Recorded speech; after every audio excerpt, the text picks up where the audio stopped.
ચાલો આજે આપણે એક મજાની સફર પર નીકળીએ. આપણે જોવાના છીએ ભારતના એ મોટા મોટા આંતરરાષ્ટ્રીય એરપોર્ટ્સ જે આપણા દેશને આખી દુનિયા સાથે જોડે છે. અને હા, આ ખાલી બિલ્ડિંગો નથી, આ તો વ્યાપાર, સંસ્કૃતિ અને કરોડો લોકોની અવરજવરના ધબકતા કેન્દ્રો છે. તો શરૂ કરીએ આ સફર. અને આ સફર માટે આપણી પાસે એક સરસ મજાનો નકશો છે. આ સુંદર પ્રસ્તુતિ ટિંબાગામ પ્રાથમિક શાળા દ્વારા તૈયાર કરવામાં આવી છે.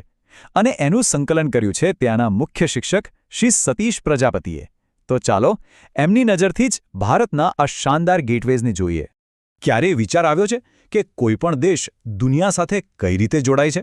શું ખાલી વિમાનો ઉડે અને આવી જાય એટલું જ? ના, જરાય નહીં. આ એરપોર્ટ્સ તો આપણા દેશની જીવતી જાગતી ધમનીઓ જેવા છે, જેમાંથી લોકો, નવા નવા વિચારો અને વેપાર બધું સતત વહેતું રહે છે. તો ચાલો આપણી આ સફર શરૂ કરીએ. ક્યાંથી? દેશના દિલથી, એટલે કે ઉત્તર ભારતથી. અને આપણું પહેલું સ્ટોપ છે આપણી રાજધાની દિલ્હી. અને દિલ્હીમાં આપણું સ્વાગત કરે છે ઇન્દિરા ગાંધી ઇન્ટરનેશનલ એરપોર્ટ. દેશની રાજધાનીમાં હોવાને કારણે સ્વાભાવિક રીતે જ આ ભારતનું એક સૌથી મુખ્ય પ્રવેશદ્વાર ગણાય છે.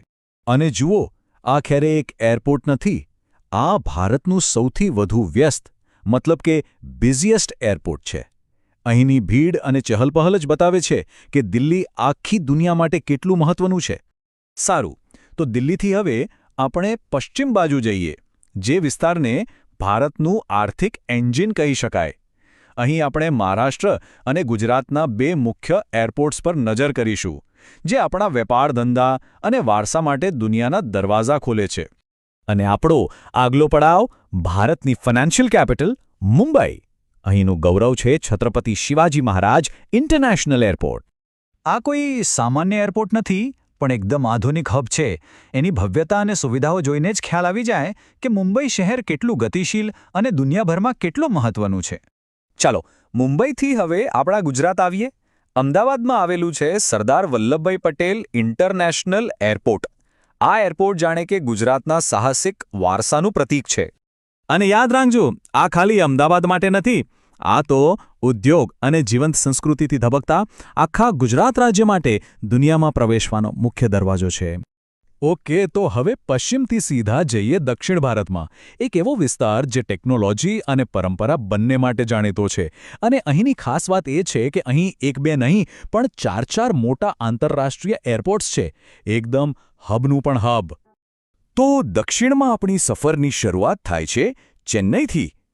તમિલનાડુનું આ શહેર સંસ્કૃતિ અને ઉદ્યોગનું મોટું કેન્દ્ર છે.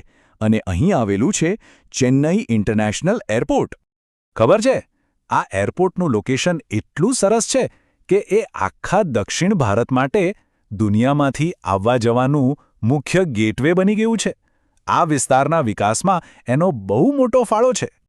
ચાલો હવે જઈએ ગોડ્સ ઓન કન્ટ્રી, એટલે કે કેરળ. ત્યાંના સુંદર શહેર કોચીનમાં આવેલું છે કોચીન ઇન્ટરનેશનલ એરપોર્ટ. અને આ એરપોર્ટ એની સુંદરતા માટે બહુ જ વખણાય છે.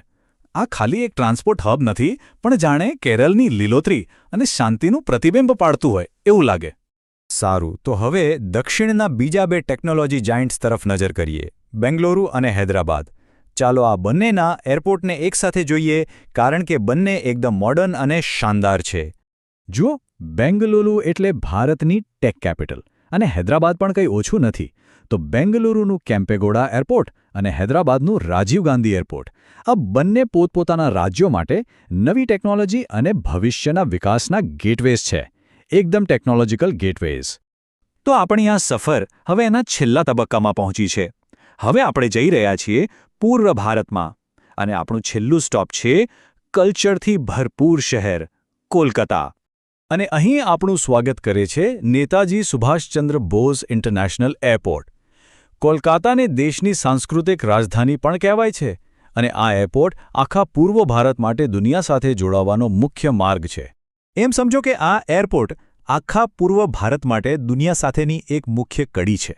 આ વિસ્તારની જે આગવી ઓળખ છે એને દુનિયા સુધી પહોંચાડવાનું કામ કરે છે.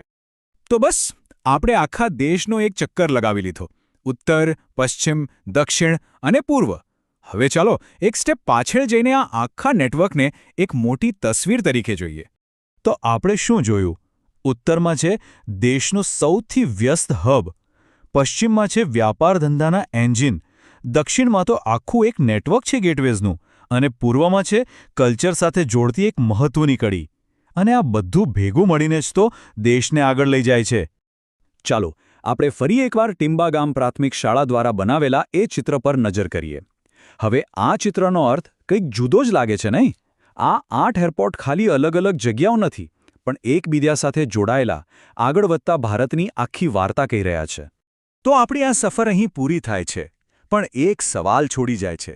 આજના કનેક્ટિવિટીના જમાનામાં આમાંથી કયા ગેટવે પરથી પોતાની આગામી સફર શરૂ કરવાનું ગમશે? જરા વિચારજો. આભાર.